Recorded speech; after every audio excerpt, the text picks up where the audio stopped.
Yes, people, how's everyone doing? It's Friday. It's 10:30.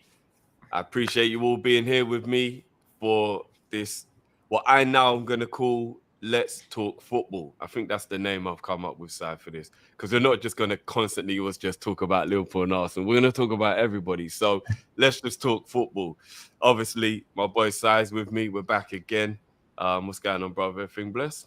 Yeah, no, happy to be back. Just watched the game, so I guess we've got a decent starting point to go off. Yeah, Well, yeah, yeah, decent or a terrible starting point, depending on your view of the game. yeah. Right, look, let's just jump right in there, bro. Let's go on. Premier League started. We're back. I'm annoyed. I forgot my fantasy league team, so I'm already in the mud. How did I? I did it like 2 weeks ago, but I forgot to update it. You know, like when you do like a placeholder team, you're like, I'll Yeah, get to yeah. it. Yeah, I Bro, I ain't realized. even done the placeholder, bro. So I'm in the mud right now. I'm gonna miss a whole week. So yeah. But yeah, let's start there then, bro. How do you think Man United did? What was your I, overall take from that? I mean, I should caveat it with the fact that I kind of had the game on in the background, so I wasn't like I was like fully immersed into it. But I don't know, it sort of seemed a bit like same old, really. Like they're Fulham had more than enough chances from what I saw to win the game, and they maybe had a little bit more quality. They could have punished them. United scoring late is kind of in their DNA, isn't it? Even when they're not very good, like they will always. I It think was was it written that Xerxes was gonna yeah score, innit? It was just yeah written. It was was it like, Brentford last season where they were like 1-0 down in the 87th minute and they came back to win 2-1 or something like at Old Trafford? I'm sure there was a yeah, game where like even yeah. when they're I think I even in remember this that. like this guise of Manchester United, they still kind of have that in them. So Mm. yeah, like I don't think we really learn anything. And obviously you can't draw too many sweeping conclusions from that opening game of the season. I find it I find it beyond belief though that in 2024 I'm seeing Johnny Evans play in a Manchester United shirt though. Like It's crazy, isn't it?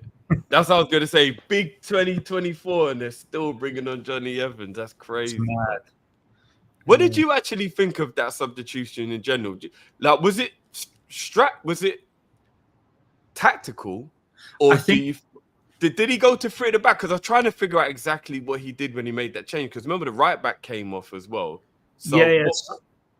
I have no idea what he did tactically because I wasn't like I said I wasn't really paying attention. I did hear them say that Maguire looked to be injured, and I saw Maguire like holding the back of his calf or holding something in his lower leg. Mm, So I think the place Maguire, Martinez went to left back, the lot went to right back, and then Evans and Delict were the centre back. So I don't think it was. I'd imagine what's his name, Max Rowie. I imagine I Matt imagine Murray, that was to do with match fitness because he only signed this week, didn't he? So he's probably not quite yeah, up to yeah. speed yet. Like So that two was days ago, I think. yeah. So that I would imagine that was planned, and then Maguire happened, and he was like, "Oh, I've got to make another change." So I don't think they went to three at the back. However, I might be wrong because I just remember seeing him come off, and I'm thinking like, why is he bringing on two centre backs? And then like wanting it to be tactical because like imagine bringing on two centre backs with like 10 minutes left when you're at home to Fulham.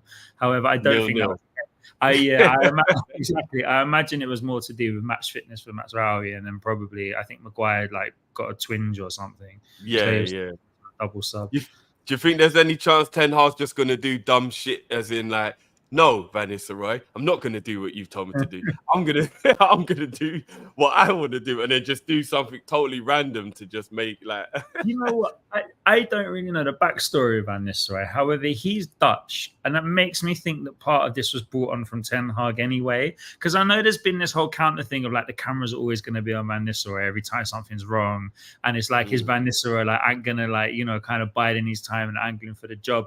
But just by the pure Dutchness of it, and the fact that Ten Hag seems to love signing players that are either Dutch or he's played with like under him in the Dutch league, and then I think they signed another assistant manager from who perhaps managed in the Dutch league. I know he was definitely a manager. The other, so I wonder like if it was forced on him or this is actually his own doing. Which, if it's his own doing, it makes it even more hilarious because if he does get sacked, in a few months' time, he's basically like brought on his own problems. Do you know the funny thing is, Lucille, Johnny Evans has had a good career. Yeah, It's just at this age, it's just crazy for Man United to still be relying Was he 37? I think. Yeah, whenever footballers are close to my age, I'm like, you shouldn't still be playing football. Yeah, like it's just Unless crazy. you're a goalkeeper, maybe. Do you know what it is as well? I think you see, if he'd been there his whole career, we probably wouldn't have been that bothered about him still being there. But it's because they brought him back after him leaving. That's the part that makes it like. It feels like he was Why'd at you West score Brom at for 20 Evans? ages. It's not like he was at Manchester United and went to a bunch of clubs and finally, like, it felt like he had like a really solid career at West Brom. So, like, yeah, just I don't know. I mean, I get that they brought him in last season, and I think there was an interview of him, and he said he was expecting to play maybe 5 or like maybe start 5 and do 10 appearances overall. And I don't know what the figure ended up being. I think it was way more than that. And I appreciate they had a lot of injuries, but still, it's still a bit mad that in this day and age. And yeah, it's nothing on his career. It's just that you shouldn't really be playing regularly in the Premier League over the age of 35, in my opinion. And you know, especially for a club that supposedly has ambitions of, you know, kind of being in the upper echelons of the Premier League. So maybe I'm being a bit ageist, but yeah, I just, you know, even Cristiano shouldn't have been at Man United at 35. Do you know what I mean? Exactly. And that's Cristiano. Exactly.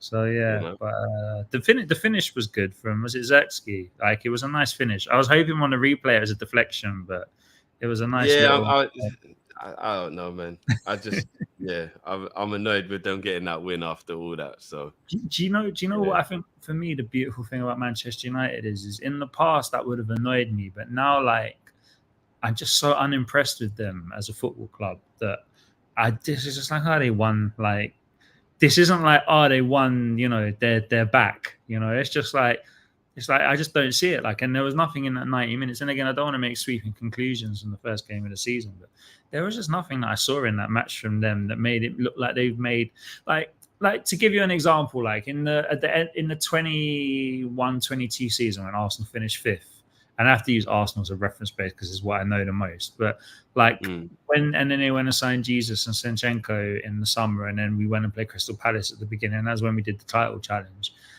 The difference between the last few games of the previous season and that one game at Palace was like night and day, man. Do you know what I mean? It was like even I remember that. Even the feel good factor about Arsenal, you could tell was different. Yeah, like it was like something clicked. And in that United game, like, I know they could build slowly into it, but what I saw today, I just didn't see anything that made me think like, you know, and that might be enough for them to get top 4 or top 5 or whatever it is. This isn't necessarily like saying that they won't make the Champions League, but I think if United fans were involved in this conversation, like, even if they were being realistic, they don't want to talk about like making the Champions League. Like, that's not their history. You know? They want to be talking about winning titles. Well, I mean, on that one, this was also asking, are we like happy as rivals that Ten Hag was kept on? Like, do you think he'll cook something, or do you think it was a mistake for Man United to do that? I think I'm over the moon is the short answer. The longer version of that is like, I don't think you can negate what he did in his first season. Like, he did do well. Like, he got them to 3rd. I mean, they spent a fair chunk of money, but, you know, they finished 3rd, and I think they won the League Cup. So you had filed it under a pretty successful season. Last season was a disaster beyond belief, and I understand that you have to also factor into the insane amount of injuries they had. But last year it felt like all the Premier League clubs went through their moments. I mean, you can attest to that probably more than most. So yeah. And I still feel like when clubs have injuries to that kind of level, there has to be some blame attributed to the club. For like, why are you like Newcastle as an example? I think Newcastle had more injuries than any other team last season, but also I don't think Eddie Howe adapted his training methods, because he was having them train so intensely in that season. They finished 4th with just domestic football. They qualified for the Champions League. They're playing 3 games a week, but apparently I was reading something about how he didn't change the training methods and he was still so intense.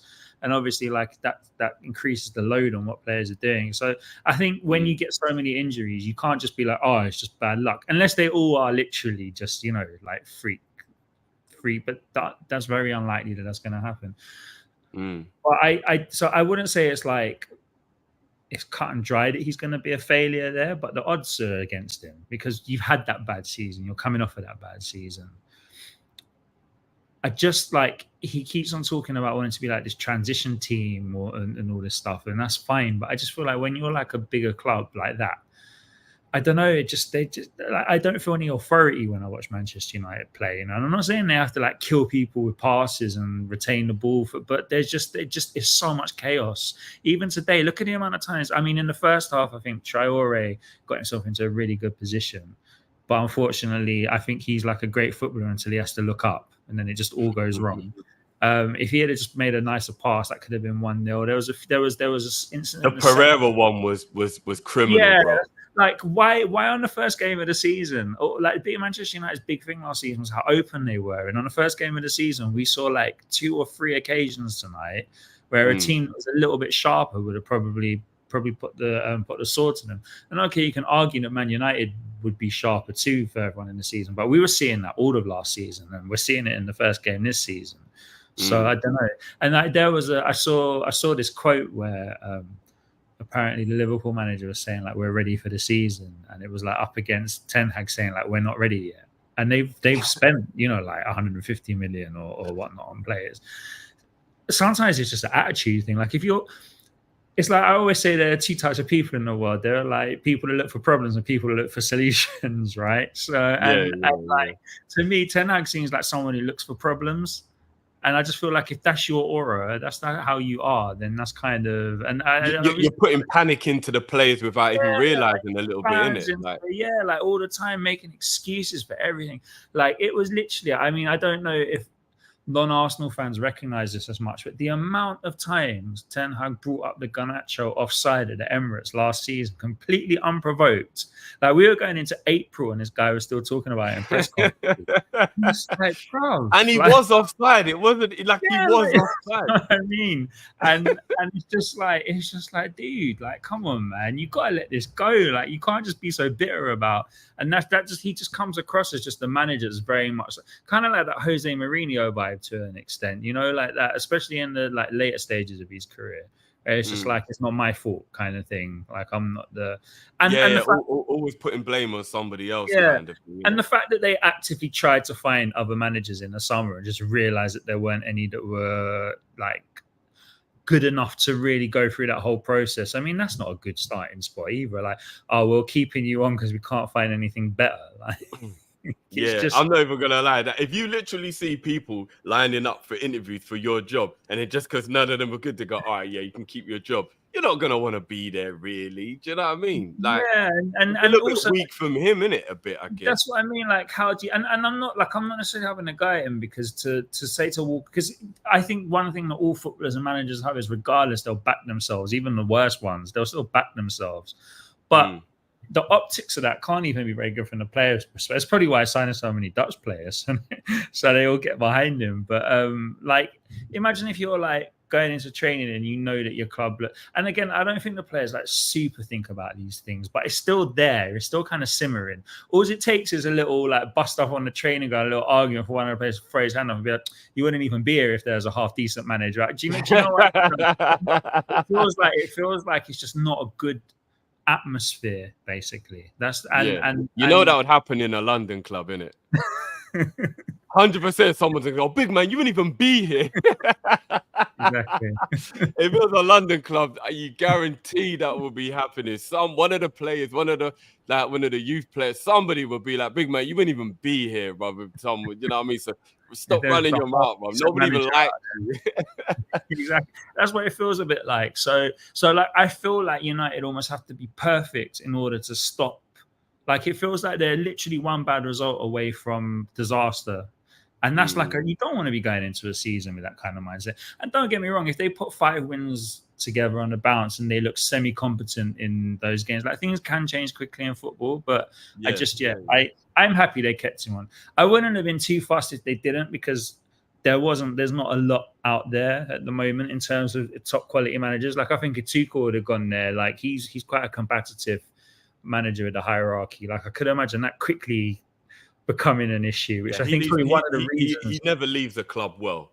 That's what I mean. So I don't think that there are, and personally, I do not rate him as a coach anyway. But I think you and me were the only ones who used to realize he was a fraud. Do you remember all them years ago and everyone else is bigging him up. It's like, what? What's the hype around this guy? I don't think he was very good when he was at Dortmund, let alone, you know, PSG and Chelsea.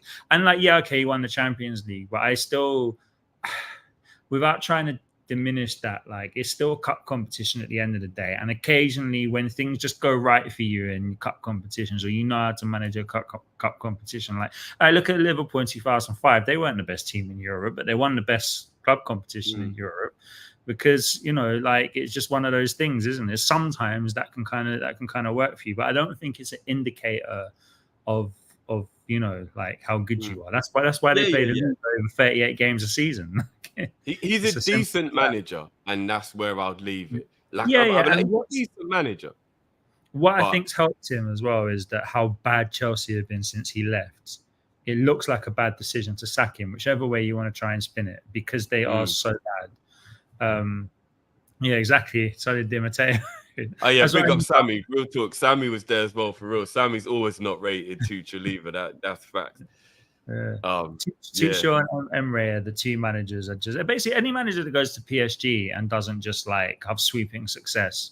I'm always skeptical, because it's like, how can you mess that job up? We always disagree on the Emery one, though. Emery's a good manager. I know you like him, but I think part of you just likes him because of how bad he was at Arsenal.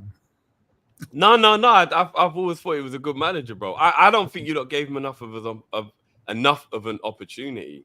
I do. I don't know what happened, what went wrong, but he just had no. There were a few things, and obviously, like, I don't want to get into too much because I'd be here all night. But ultimately, he didn't show conviction in his decisions the way that he didn't. Was he allowed to, though, bro? If you look at the freedom they've given Arteta, he didn't really get that freedom. So to give you an example, what I mean by that is he basically Özil was doing Özil stuff, and he was like, "You're not going to play." We had 3 or 4 bad results in a row, and he's like, "Let me bring him back in because I'm desperate." Whereas like the opposite to that is Arteta was like, "You're not going to play." We lost a bunch of games in a row, and he was like, "No, you're still not playing." Do you know what I mean? Like, so like one of the reports I read is a lot of the players basically just looked at him and was like, "Oh, you're not serious because you don't stick to your principles." And then just you know, there was the game the season he got sacked. We let him 30 shots against Watford, man. Like I just think that he's done well at Villa because he's basically replicated what he did at the likes of Valencia and clubs like that, where like the pressure isn't the same.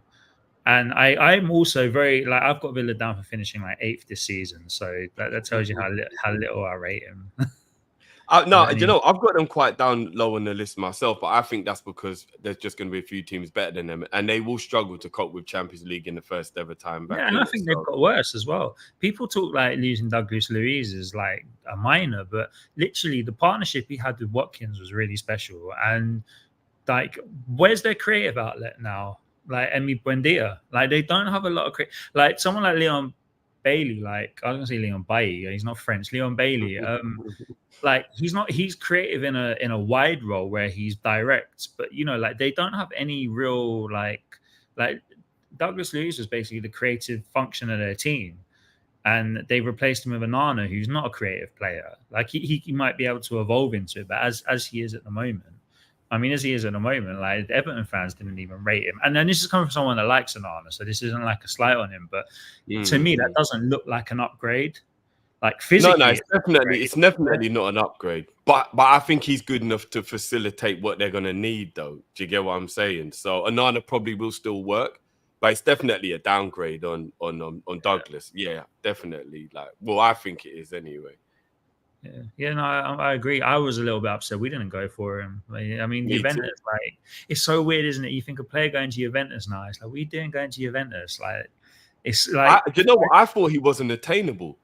I thought it's going to cost too much. Villa won't sell him. He's too important. What's the point trying to go for him? And then he goes for only like 50 mil, and you're like, wait, hold on, what's going on here? Only like 20 something of that was in cash, because they obviously sent 2 players in the in other Villa's direction. direction. Yeah. So But yeah, that yeah, was a weird one. That was such a I weird know one. they had some PSR issues, but even so, like I don't know, like why him out of? Because I'm looking at Newcastle selling some players that have had about 5 minutes of football for £40 million to Nottingham Forest. So why did Villa have to sell like literally a second best player last Yeah. season? I don't. And don't not to really mention the fact that if it was for PSR reasons, which are probably right, then why didn't they just speed up the process of getting rid of DRB? Because remember, they made back like all Yeah, the money they exactly. spent on DRB. So it was like It's you another could have just one. kept Louise and then sold DRB.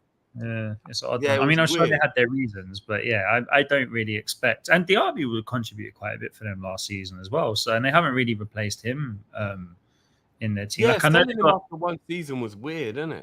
they got Illing Jr. from Juventus, and he might be a good player, but he's young and he's not like he was, in the first team at Juve. So you're not doing a like for like replacement in terms of quality there.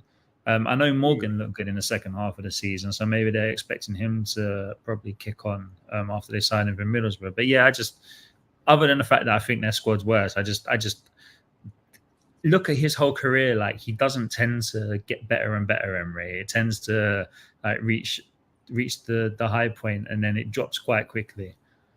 Yeah, but I mean, Villa will be interesting. I'm sure we'll be speaking about them a lot this season.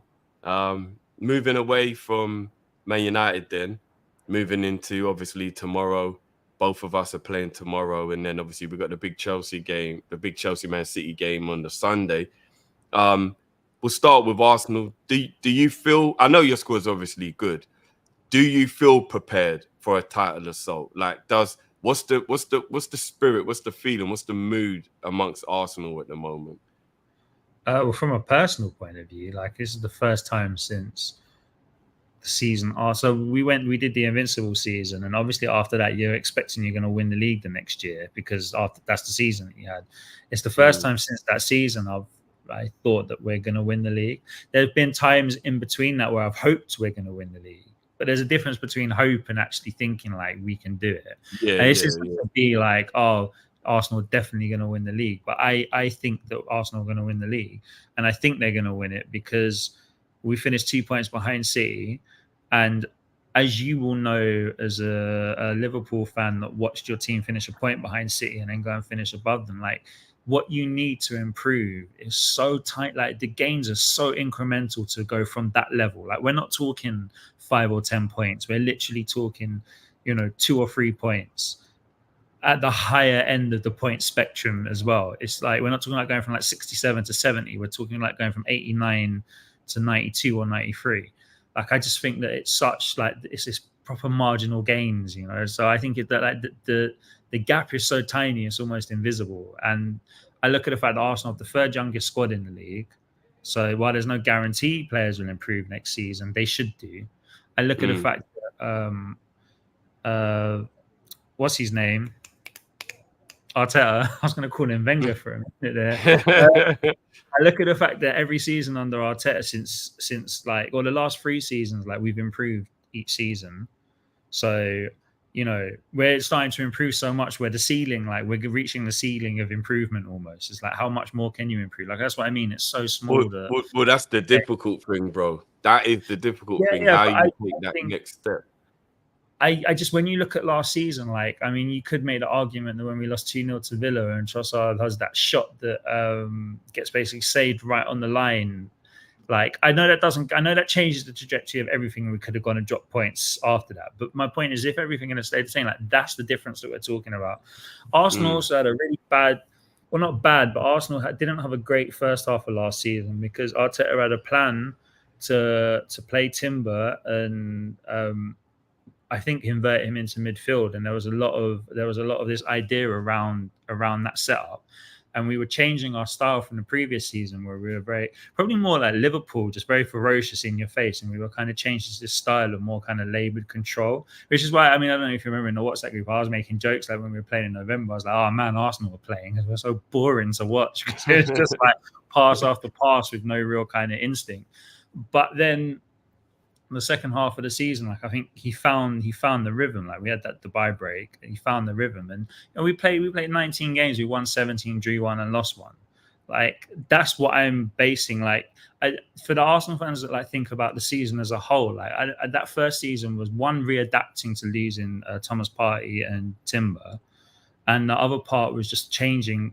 Like we changed our style quite drastically from the season before that, whereas we're not going to do that this time. I know he's going to make tweaks because that's what all managers do, right? They make little tweaks here and there, but I'm expecting us to start this season like we finished last season. That's so I think they're ready. I think obviously it would be nice if we could sign one or two like mega stars, but the point I'm trying to make is when you need to get to that next level, in my opinion, it's not mega stars that do that. It's just the little things, it's the little changes that you make.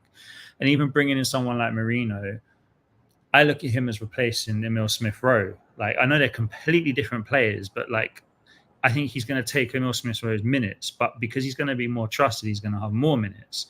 So it gives like more options. Like you could say that Arsenal maybe could do with if they're going to play Rice at 6, you could argue that they need a superstar DM, and in the not too distant future that will probably be the case. But the way I see it is like the number 6 role is going to be a job share next season between Rice, Partey, and Jorginho. So you're basically probably looking at, maybe Partey and Rice playing like 15 games as number 6.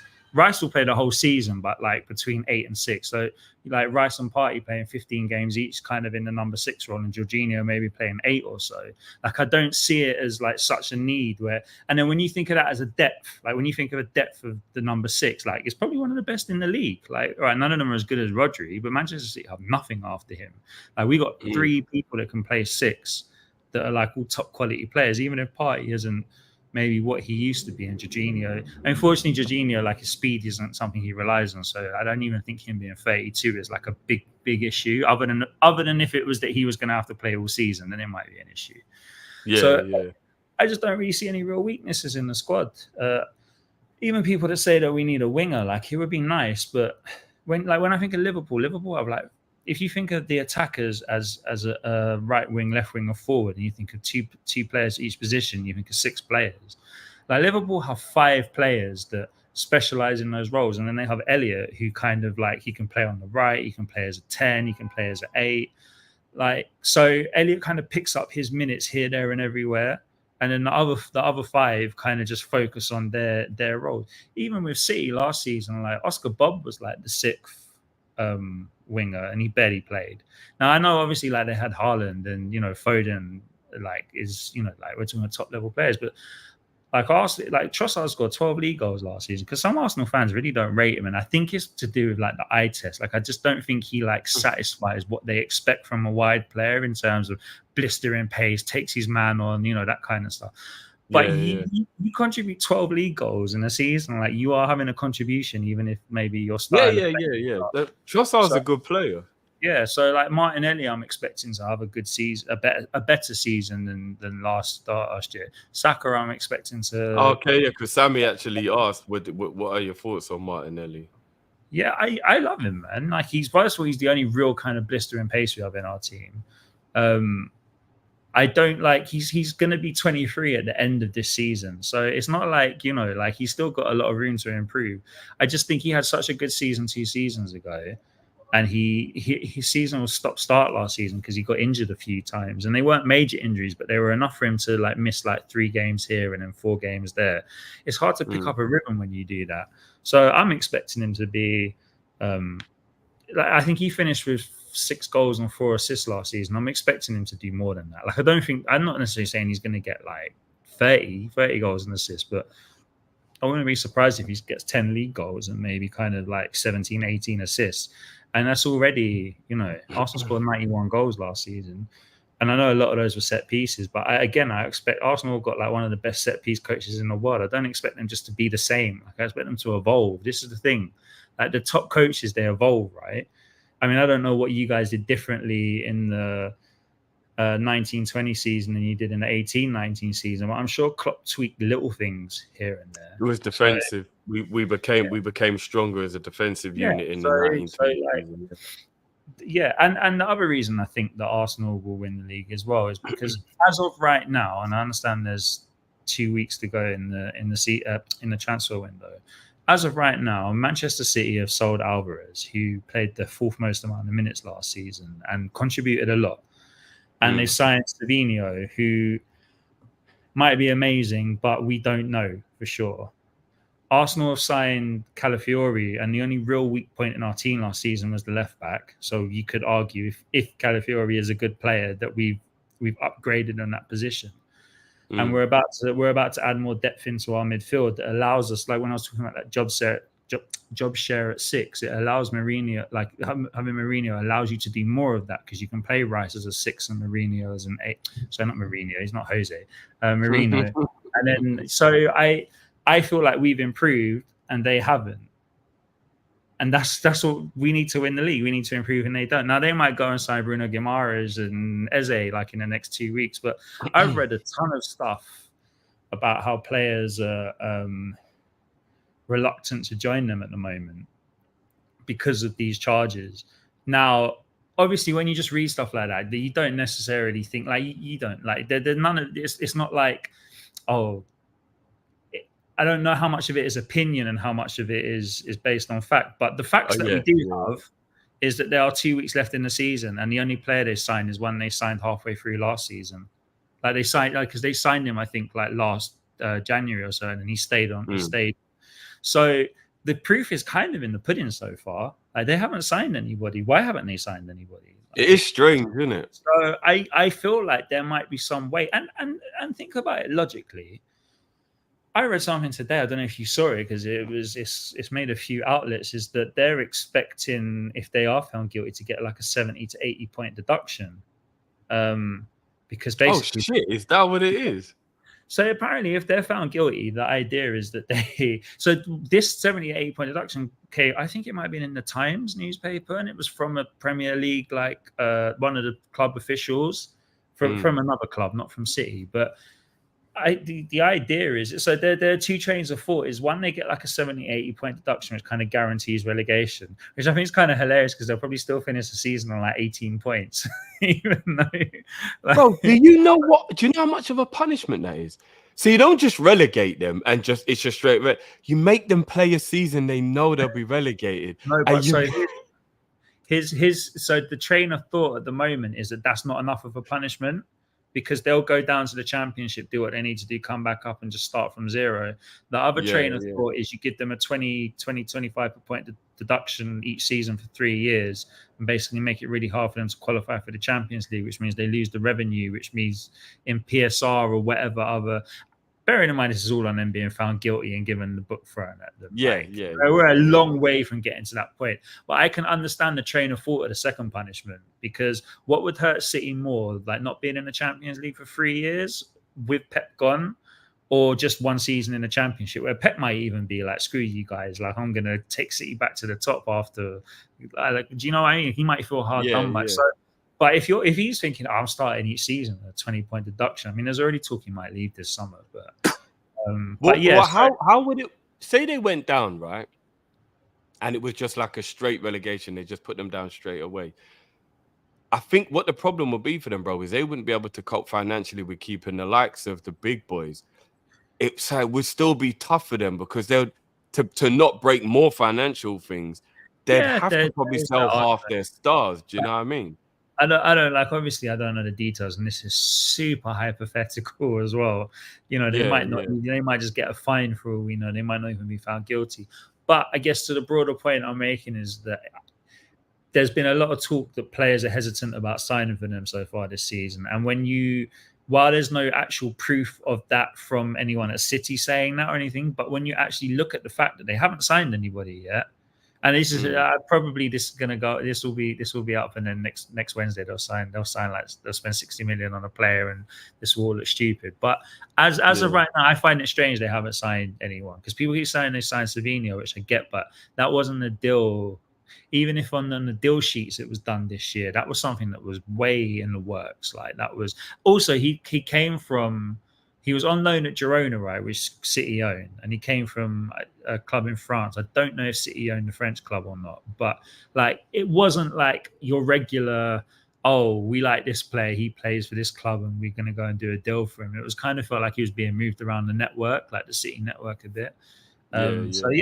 So my reasons for Arsenal winning the league is that I think we've improved slightly, and I think that they have got very slightly worse. Now, don't get me wrong, them being slightly worse is still probably like 88, 89-point season. So this is not to say that they're going to be terrible next year. I mean, I read a stat that Pep's been managing for 15 seasons and he's only not won the league in 3 of those. So like you're still talking about a big mountain to climb, but it just kind of feels like all the ingredients are there. At least from my perspective, anyway. Yeah, I mean, just before we move on, and we talk about Liverpool, on City, since we pretty much did include them in that segment. Do you think it would be worth it if you was a City fan and they get like a really harsh punishment, which means like they're just so muddied, they're just not good anymore? Let's just say whatever it may be, it just puts them in the mud and they're no longer a good team anymore. Would you, as a fan, feel like that it was worth it? Like you did all the cheating, we hit all those heights, but now we know it shouldn't have really happened, but we got the memories and now we're shit again. Like, would you, as a fan, would you be like, yeah, it was worth it? I guess, I mean, it's hard for me because I'm not a fan and it's like nothing even close to this has happened at my football club. But I would imagine like if you say you were at the when they won the championship, say you were at the game, you're one of the fans at that match, you can't take that away from them. Like you can take away like the validity of it to an extent, but you can't take away their emotions. So I would imagine I don't think it would be a black and white answer. Some fans would be in complete denial. Other fans would be like, I never expected us to even have these chances in the first place. This is amazing. Some fans would maybe be kind of on the fence about it. Like I don't really know. I think it's more of a thing to ask a City fan, but you have to find one of the City fans that just wouldn't be in constant denial straight away. Because, I was going to say, they still tell us they're not good because of money. I don't really know how you speak to them about it really without them being biased. So, yeah. I mean, I get it though. Like if someone says, "Oh, everything you do that's good is not through like it's just through money," I can understand why they would why you would, because it's like it's a bit like, you know, when people say like, you know, if you got like a famous actor or actress and then it turned out that one of their parents used to be an actor, and you say to them like, it wasn't as hard for you as everyone else, and their reaction is, no, I worked really hard. It's like, we know you work really hard and we're not saying that you don't work really hard, but it doesn't change the fact that you had it a little bit easier.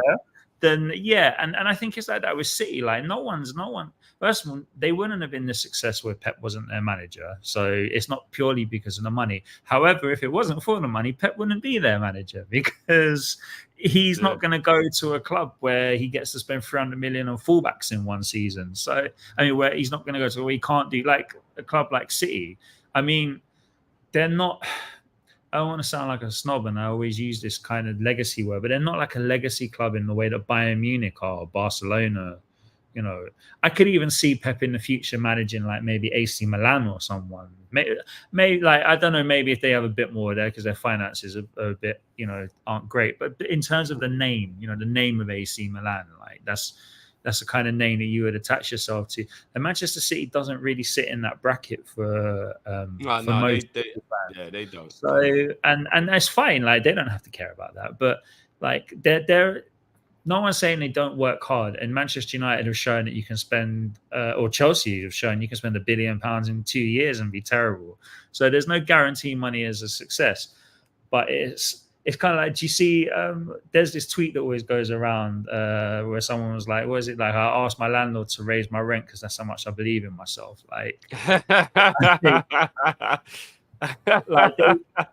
they like, it's not like that. Like, do you know what I mean? Like they have all of the, they're not fighting against any tides or making things half. They have all the processes in place to be like the club that they have become because of money and smart people.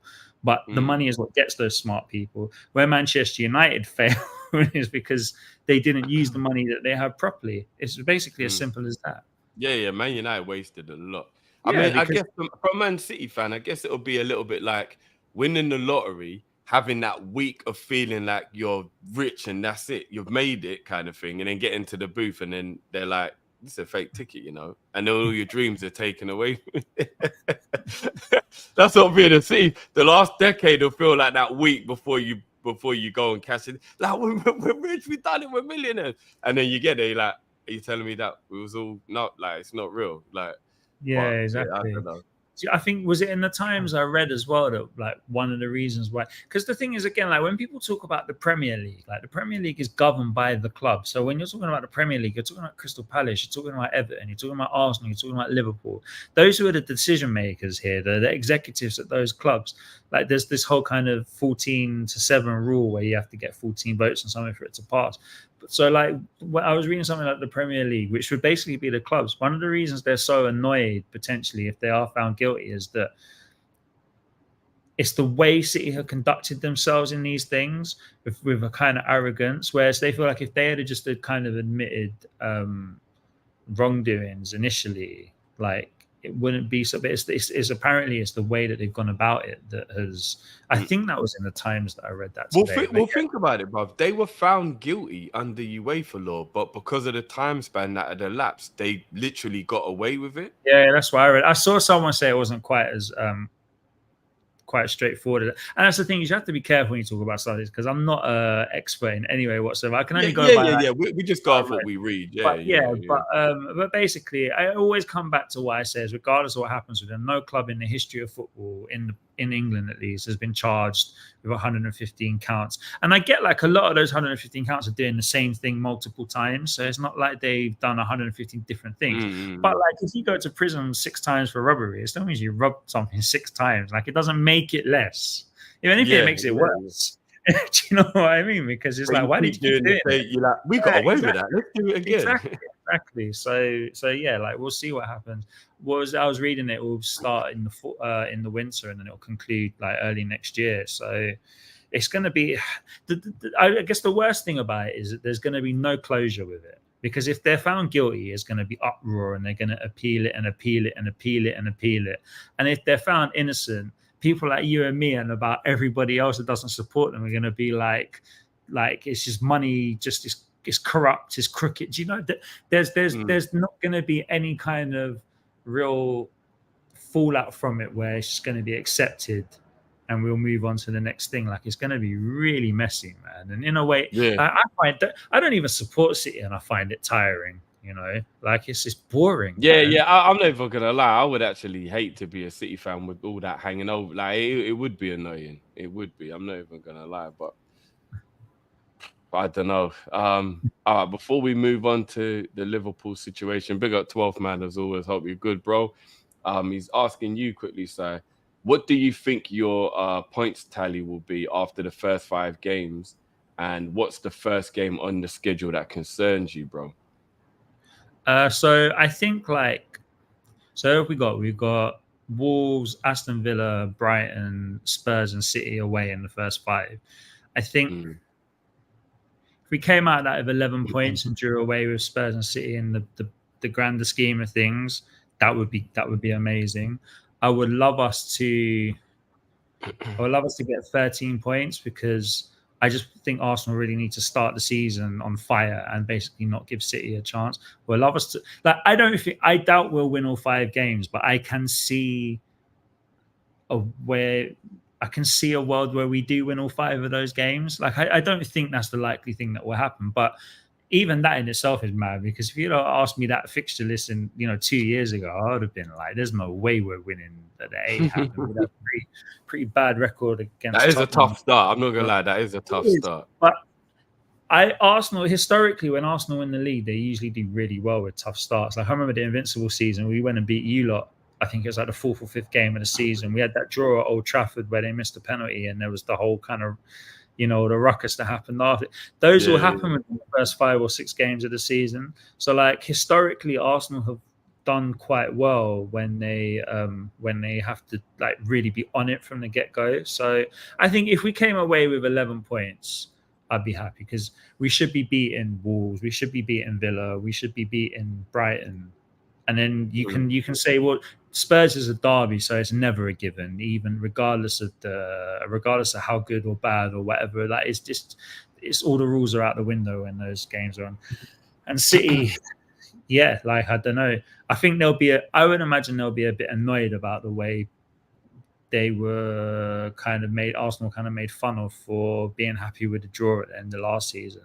So there might be a bit of them that wants to like go there and actually like take 3 points. But if you come away with 11 points from those games on paper, like you look at that on paper, like, okay, well, we drew away with our biggest rivals historically, and we drew away with our biggest rivals in this moment in time right now, or our biggest competitors right now. Like I think that would be good. I think anything less than, I think if they lose at the Etihad, like it's just hard to pick yourself up after that, you know, like it's an early, you don't really want them to have an early blow, because I think the idea is Arsenal trying to start the season like a house on fire and really just kind of blow teams away. So yeah, I'm going for 11 points. I'd be happy with that.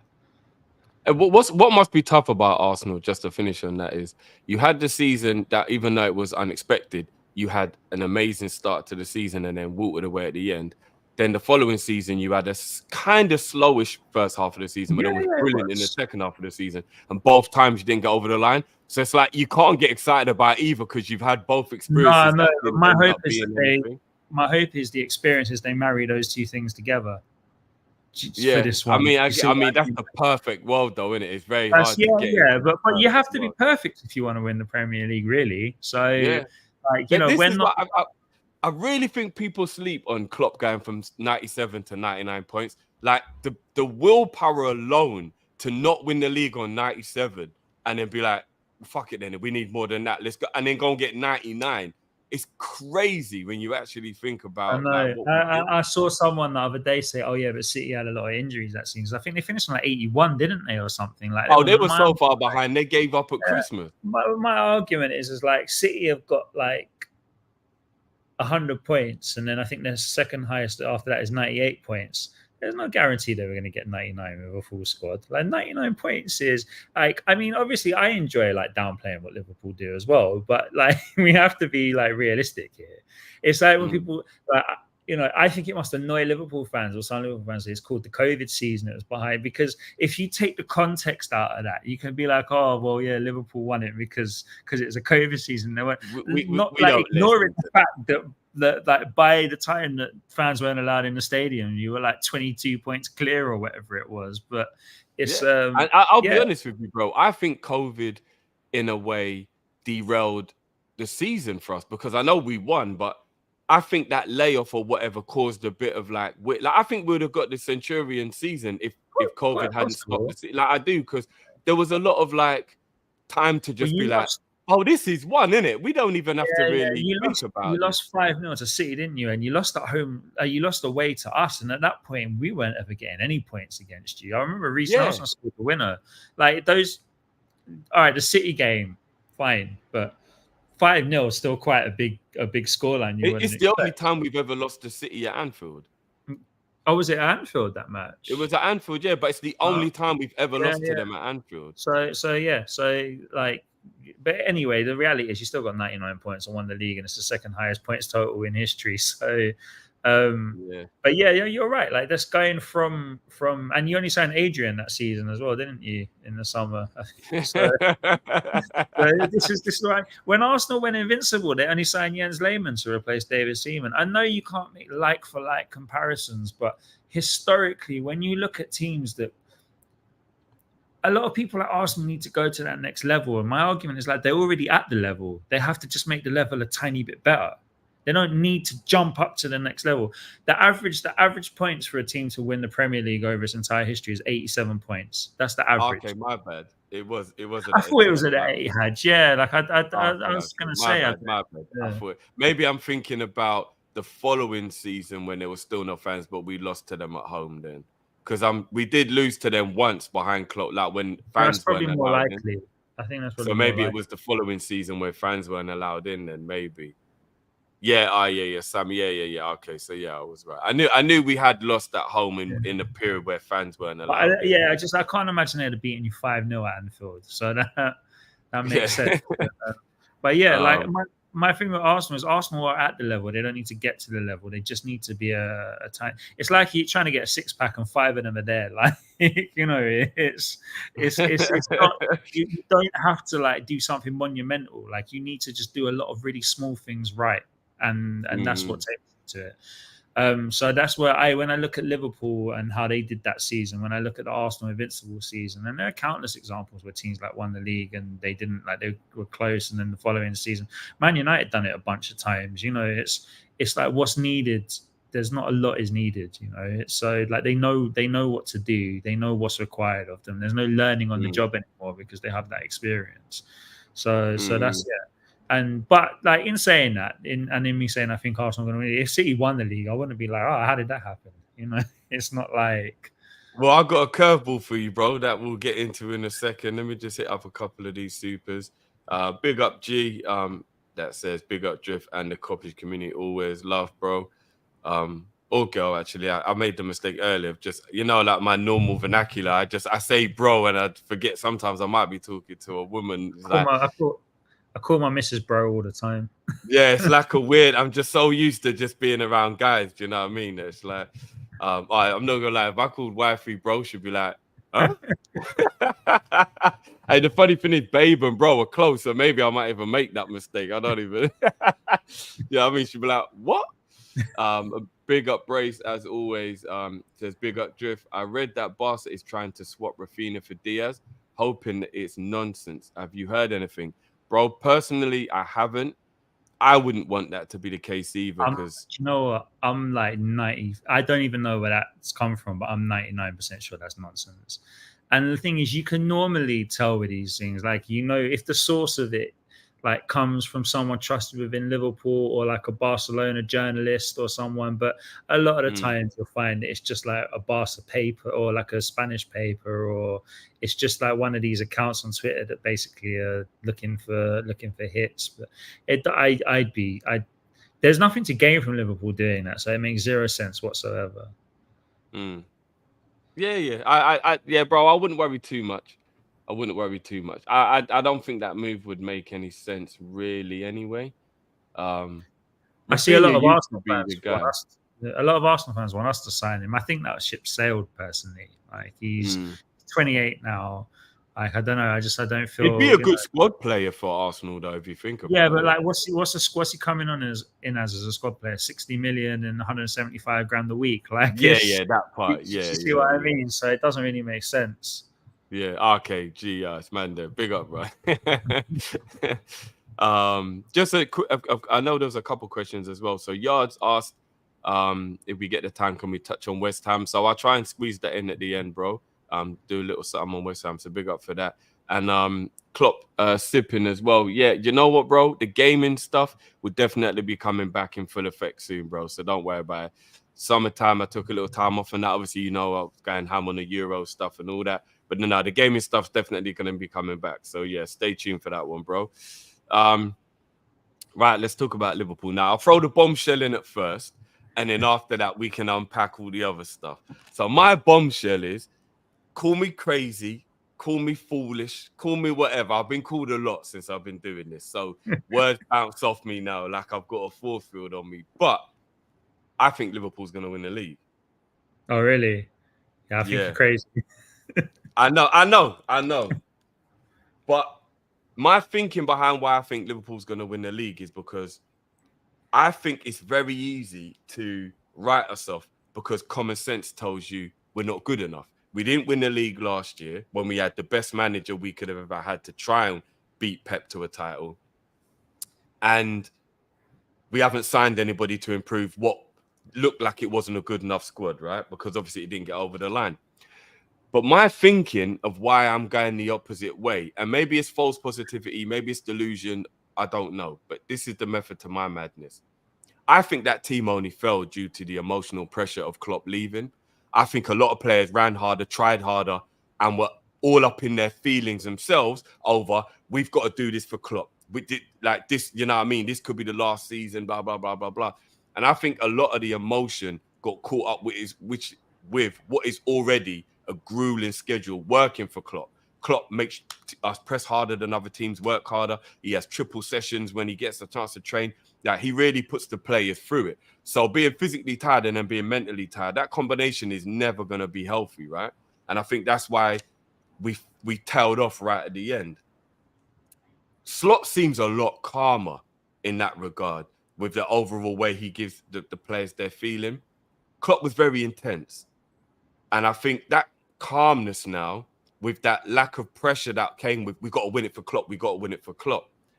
And a few of our young sparks, like Bradley, like Elliot, like Kwanzaa, these lot are all a year older now, a year more experienced. Do you get what I'm saying? So you couple that with the great experience we already have with the McAllisters, the Van Dijks, the Salahs, the Allisons. There's just something in me. And again, it just could be delusion that says, but that's all the ingredients for what was a good season last year to become a great season this year. All Slot's got to do is make sure he doesn't change too much from what the players are used to. And we've already got players that are capable. So, again, it could just be madness and I could be just thinking completely wrong. But something tells me we're going to be so much better than people think we're actually going to be. Like, people like Klopp's gun is just going to be crap. And common sense would tell you that, right? Look at Fergie leaving, Wenger leaving. Look at other teams. You're like, common sense just says it doesn't work when a top manager who's been there for ages goes. It's hard to adapt. Something told me this has got more Paisley Shankly than it does Fergie Moyes. I don't know. I could just be mad. I could be just chatting shit. But I look at Gravenberch, a year older, more experienced in the league now. Just, you know what I mean? I think Elliot is going to absolutely have a brilliant season. I don't know, bro. I don't know what it is, but I just think, I don't know. I just think, and I couple that with City having their problems, and are they motivated? And if Arsenal get an injury hit season, can they cope? So there's a lot predicated on my belief of us winning the league, and a lot has to happen. I don't know, bro. Something tells me we might win the league this year. It's weird, I know, but I'm just riding with it until I see the evidence to prove me otherwise, bro. So I don't know how you want to unpack that bombshell, but well, I mean, it's good to be optimistic. I think the thing is, I have to be careful when I talk about Liverpool, because as you remember, like 10, 15 years ago, you, myself, Matt, a couple of the Arsenal fans, it got really heated and it left like a lot of scar tissue in, I think, like, it got toxic as fuck, bro. Yeah, it got really toxic, man. Like, I remember being at a friend of ours' house. We were playing like FIFA, and we broke out just arguing, and me and Matt were like standing chest to chest arguing. There was never any like sense of like it was going to come to blows. It was but it was getting heated though. Like, our argument was just, we were just getting more and more like, this is we were arguing, and I don't even remember what it was over. I mean, I know it was Liverpool and Arsenal, but I don't know what the specifics was. But for those in the chat that don't know, like, there's a lot of history between kind of who's better out of Liverpool and Arsenal, and for all of this time that these intense arguments came on, neither of them were very good. 2 decades worth. 2 decades worth of beef. It's a long line. It only really started to tamper off when Liverpool became excellent and Arsenal got worse, because as an Arsenal fan, like, it's hard to make that argument after a certain amount of time. And as we've obviously all got older, but I think it's left enough that when I see Liverpool fail, there is something I inherently enjoy about it. So I'm aware that when I give my opinion on Liverpool, as much as I try and be completely neutral, there's probably still an element of like wanting them not to. You know, when I've always had faith in you, though, I have to give you credit for this. I've always had faith in you that when we watched that Champions League final, and obviously remember our other boy was there, and I let some Arsenal boys into the when that should have just been left as a Liverpool only zone. But I was like, no, 2005. 05, yeah. And you celebrated Liverpool's equalizer, and you wanted Liverpool. Do you not remember? And in the moment, I remember you saying, "Nah, like, this comeback is amazing. Like, how can I hate on it?" And I always look back on that, and I think, no, I got to rate that, because if Arsenal came back from 3-0 down, I would not be happy you'd come back from 3-0 down. I've got to be honest with you. I'm gonna say diplomatically, I think you've got me confused with someone else. No, bro, I was there. I remember I was there, but I don't remember being happy about Liverpool equalising. I think you got caught. You got swept into the "you'll never walk alone" emotion. I do remember. I do remember at half time you throwing like the biggest strops of all, And Oh me yeah, I saying told you not to to get the fuck out. Yeah, yeah, I remember and that. me saying to you like, you never know what will happen in football. So I remember that. But I remember you lot all had to go in my brother's room for the first 5 minutes of the game. I remember. Or the when I watched second it, half, the first 5 minutes of the second half, because I you was had a like, proper I'm not watching. Scots. I can't put the game back on. I'm devastated. Like, and I remember Breezy was like, "Nah, man," and he put the TV back. Like, yeah, but I was in a state. I didn't know.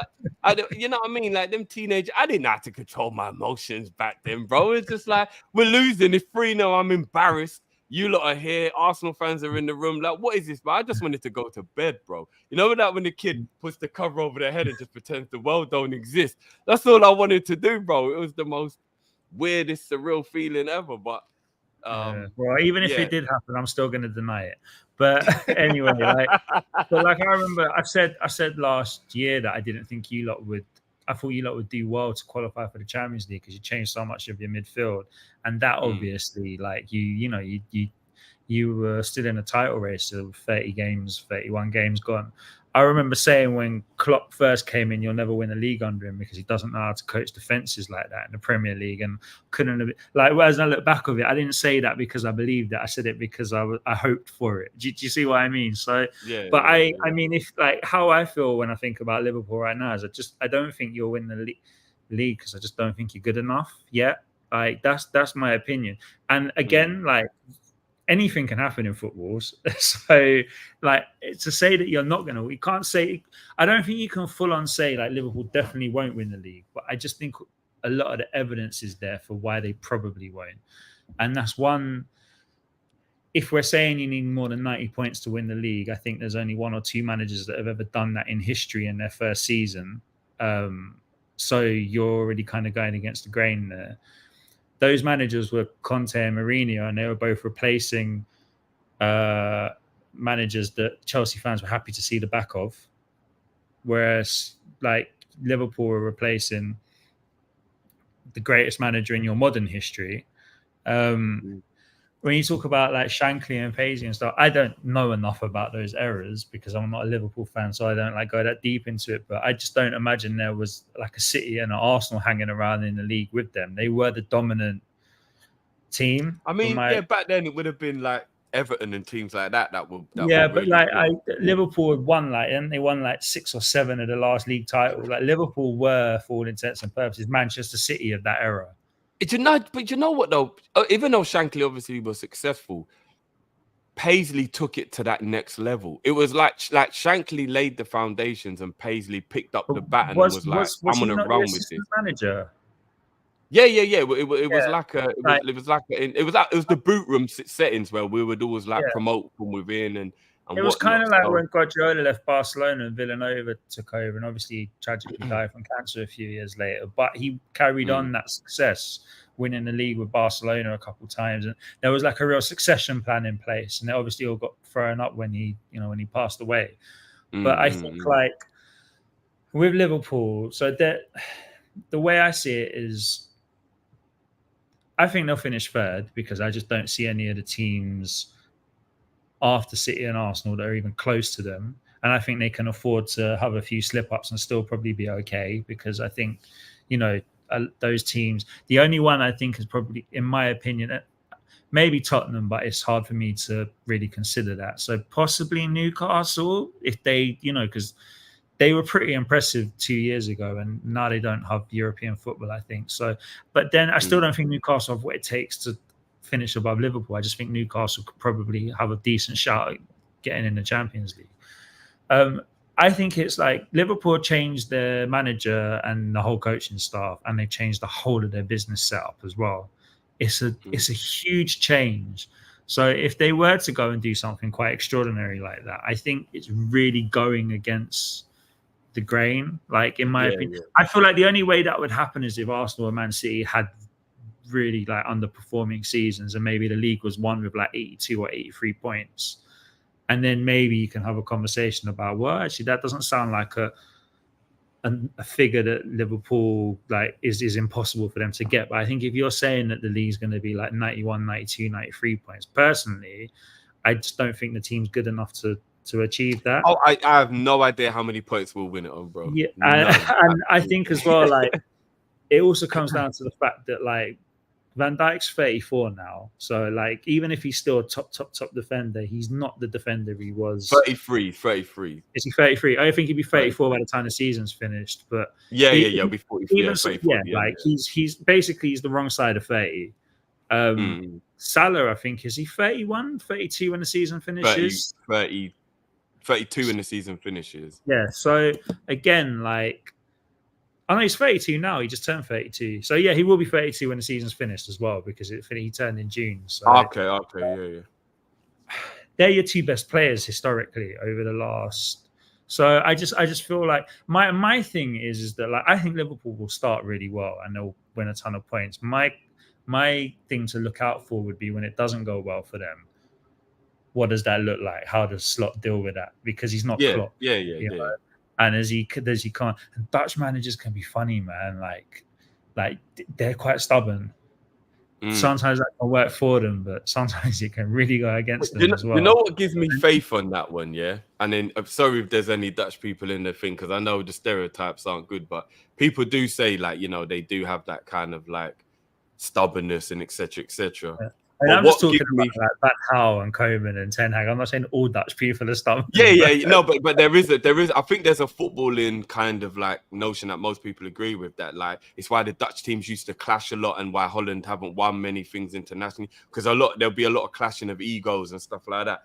But what I do like from what I've heard from a lot of people who are like in the know of, you know, Slot and whatnot, they say he's nothing like any stereotypes. Do you get what I mean? And that gives me some. He's quite chilled out. I mean, I haven't paid a whole lot of attention to his press conference and stuff, but he does seem quite relaxed. But it's fine to seem relaxed at the moment. Like, what's he like when maybe in November they go back to back and lose at Fulham away and Palace at home or something? Like, obviously it's all hypothetical, but I wonder what it's like. You know, we've seen like Chelsea used to do it. We've seen a manager come in and he just start really well. And it's like, oh, like they're the real deal. And then just a couple of results later, and then and it's not even just Chelsea. Like it can happen quite regularly in football. It's also though more to do with what he's replacing, because I could understand from a Liverpool fan perspective where you'd obviously look for the positives. And I still think that you'll comfortably finish third, which I think would be a good season because it's something that you can build on. And my take is that he needs to be a really bad manager for you not to finish third. In my opinion. Yeah. Third is the absolute lowest we should be finishing. That's a fact. But yeah, I just think there's too much change as well in one season, and not change coming from a point of view like it was bad, it's changed. It was good, it's changed. But I think last season, even though the points maybe don't show it, but I think Arsenal and Manchester City were considerably better than Liverpool last season. But I think Klopp got a lot more out of that team. Like, I don't necessarily think what I said was wrong about having to like change the whole midfield and not to have high expectations, but I just think I didn't really factor in the Klopp aspect of it, that this guy is, him and Guardiola, like they are the two best managers in the world. And is what I think I've said to you loads of times, like if you're going to lose the second best manager in the world, you can only go up by replacing him with the best manager in the world. And that's not nice. available. Yeah, that is true. Yeah. So I just think that, like, I know a lot of Liverpool fans are annoyed about not having signings, and I tend to be like an optimistic football fan, and I'm trying to put myself in Liverpool's point of view. I would be like, well, if we do win the league, that's great. There's no real expectation to win the league. The squad's much better than those around it. Maybe not looking up at City and Arsenal, but looking down, like I think there's quite a gap between. Yeah. I agree. The squad's full in numbers wise, without any real like, oh my god, why is this guy in our team? Kind of like, there's no player like that. There are players that you can maybe look at and say we can upgrade on him, but there's no one there you're like thinking like every time he touches the pitch for Liverpool, it's just like, oh, why is this guy playing? Like, there's no one like that in the team. Yeah. What we'd call dead wood. yeah, exactly. So I just think like the actual need to sign players isn't necessarily like the end of the world, because I think they could probably do, because I think, is he going to play a pivot, right? Double pivot rather than it looks like it. Yeah, I think you can probably get away with Jones and grab him back, sort of competing for that role next to McAllister, and even I'll go Gravenberch for tomorrow's game. I would as well, because I think he's got the physicality. But I mean, I'm a big fan of Jones. Like there was a couple ITK Arsenal accounts that said like Arteta really likes him and was keeping an eye on his situation at Liverpool, thinking about trying to bring him in this summer if obviously like it didn't look like he was gonna. This was before Klopp announced he was leaving, but I don't think he's really a Klopp type player, which I think is also a credit to him for how much he played under Klopp. So I think so I wouldn't be surprised if Jones ends up making that position his own, but I would expect Gravenberch probably to start. But I think you also see like it's a squad game now, right? I think you see them both playing together as well a lot and resting McAllister or maybe pushing McAllister forward to rest Szoboszlai. Like Liverpool got a good team and I think they'll finish third quite comfortably. I don't share your optimism for them winning the league because I just don't think that they are. And you know what that level requires as well. Like you've seen it, you've seen your team do it. Like deep down in your heart, like I know you want to be optimistic, but do you really think like they have a 94, 95 point season in them? If that's what because that's kind of like... I think we've got an 89 point season in us. I think that could win the league this year. Well, we'll see. But I still think that's like a tad optimistic. No, I know. And you know me, but I'm not normally even optimistic. I don't know what I know you're usually the one who's saying burn it all down. I don't know what it is, bro. There's something, but bro, something is just telling me. I definitely think the outrage over not signing players is not like, I think it's a little bit over. Like we get like transfers are like, gosh, it's like for like what heroin is for a drug addict, isn't it? Like I love the transfer season. I love all the drama around it because it's like watching a flipping episode of EastEnders or something. But I don't even like EastEnders. But you get the comparison, like it's soap opera, man. It's not real. It almost feels like when the football comes on, like that's almost you the saw boring. The Zubimendi stuff, bro. The Zubimendi stuff had the Liverpool fans in a whirlwind, bro. It was the craziest couple of days ever, bro. I know. It was hilarious. We need you're right. Football fans are fiends for transfer news during the window. And when you don't get any, bro, when you don't get any, it's like, we're just hungry. We're like, can we get a biscuit? Can we get a pack of crisps? Can we get something, even if you're not going to give us dinner? Do you know what I mean? Yeah. But I think like obviously Zubimendi would have been a fantastic signing for you lot, but I still don't think it's the end of the world that you don't improve the squad because it's got no you can say that we could upgrade the striker, you say we could upgrade the left back, and that's not a slight on Robertson, but just because of his age and how much football he's played. But it's not to the point where when those guys are on the pitch, you're just like, you know, hand in head being like, oh man, what's Robertson did? Like they are good. So they are good, high quality players. They're just on the way down now. So what we're used to seeing from them is difficult to not get anymore. But they're still not crap players or anything. I would imagine that Salah and Van Dijk will probably leave next summer. Like that's my take. That's my read of looking at it. And I almost feel like we're not going to go down that rabbit hole, bro. All right. Well, if I was a Liverpool fan, I think I would want that because do you hang on to somebody until they're past it and they can't do? But what I think it gives Liverpool now is it gives them a year to like. If I was in that Liverpool boardroom, if I was Richard Hughes, whoever, I'd be like, all right, well, the squad's good now, and if we can improve it this summer with people that we think will take it to the next level, great. But like, how do we replace Salah and Van Dijk? Even if they don't leave next season, they still need they need to be like moved aside. Yeah. We've got a whole year to think about how we're going to do that now. And I think that should be their number one agenda, considering that they only just like really started running that side of the thing from June. So that's my take on the situation. Also, like if you look at I read that Solanke is the highest the highest transfer fee paid from Bournemouth to Tottenham at 65 million. And I know 65 million is nothing to like turn your nose up at, but I feel like 65 million is what 30 million was 15 years ago. Like it's not like a huge sum for a player. And clubs have been quiet. Like Arsenal. You know, we got about 17 mil of that as well because we had a sell-on clause. The sell-on clause, yeah. It's a shame the problem with Zubimendi wasn't the fee. Yeah. But But yeah, I don't think clubs have been as active. Like you see so many transfer rumors on social media, talking to your friends or whatever, that it feels like stuff's always happening. But actually, City haven't signed anyone other than a player they'd agreed to sign last season. We've signed one player, we're about to sign two, but they're not like the sort of players you would make. They're not like a Declan Rice type player. Like even Tottenham signing like Solanke, like, and other that they signed, I think they signed the guy from Burnley today. But these aren't moves that you're looking at that are like really making you jealous. Like, oh my, and even like Chelsea, like I would have liked to have seen Pedro Neto at Arsenal, and I've never really cared about transfer fees. But at the same time, you can't be paying 60 million for a player that like pulls his hammy every time he runs a bit too quickly. And his as much as I love watching him play, like his contributions in terms of goals and assists, like they're not anything to kind of like lose your mind about. I was thinking Pedro Neto would be nice as like a sixth choice attacker for Arsenal to just be really spoilt with options.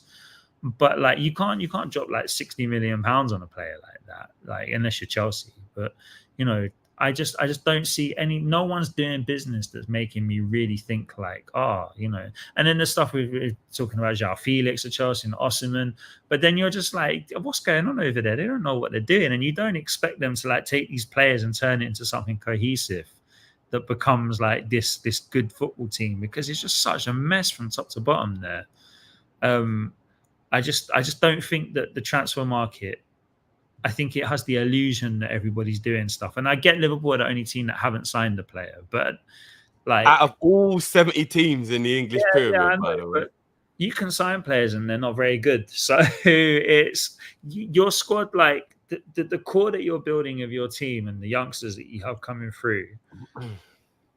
I just don't think it's that essential unless you really find someone that moves the needle. Like I don't like you don't like when you're that good. But isn't it the club's responsibility though, bro, to have been doing that for the last however many months, to have that person there now? Do you know what I mean? But the reason that I think that that's happened is because of all the change. That's why. Like I don't think that would happen in a normal summer. Like if Klopp was... all right, so this is the way we look at it with Hughes, right? You're new at the job.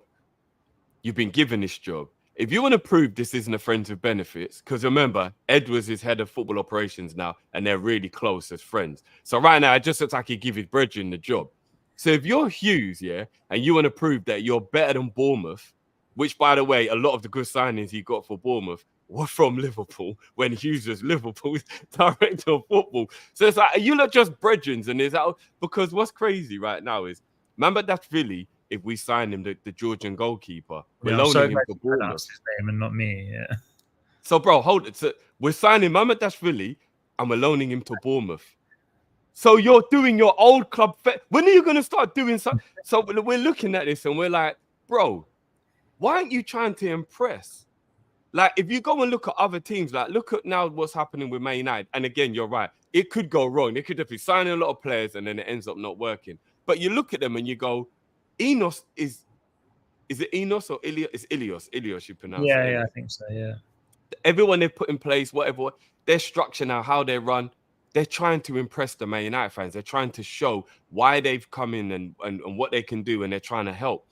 And then you look at you go, look, even if it fails, commendable. They're making a lot of effort and they're trying. And we just look at Hughes now and we're like, oh, you've been in the job for over 2 months. You haven't got a contract signed. You haven't got anyone through the door. One of the things you've tried to do was renew Adrian's contract, which everyone knew wasn't needed. Like what are you doing, bro? Do you get what I mean? So there's like a frustration of like, where is the effort? You've met your girlfriend's parents, bro, when you've turned up in a pair of sliders and tracksuit. Why haven't you got a shirt on? Do you know what I mean? Like you're supposed to be trying to impress the people you're going to ask to marry their daughter soon, and you don't seem to care. Like I think that's what it is amongst the Liverpool fan base. We're just a bit confused where, what are you doing, bro? You've been in the job for 2 months. What are you actually doing? Because 2 months is a long time, bro.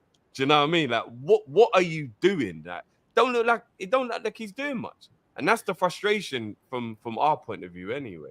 Yeah, and I understand that. And I mean, it's like criticism is valid. And I it's not that I'm necessarily like saying, I mean, I don't have any kind of real knowledge because I don't pay attention to Liverpool like that. But I guess the devil's advocate side of that is if you're going to mess up, it's probably best to do it now and learn from those things, because nothing is particularly detrimental to the point where, you know, like you're not really okay. I see on your show KOP-ISH where Callum says like, I want to be winning the league every season, but it's like, it's all right. Yeah, what you want is one thing, but like the reality is also like Liverpool and Arsenal, because I think Arsenal and Liverpool are very similar clubs. Like we don't have a divine right to these things. Like these things are processes and they're cycles. So I just think that like if he is gonna like be thrown into the deep end and have to figure it out, let it be in a season where actually you can probably get away with it.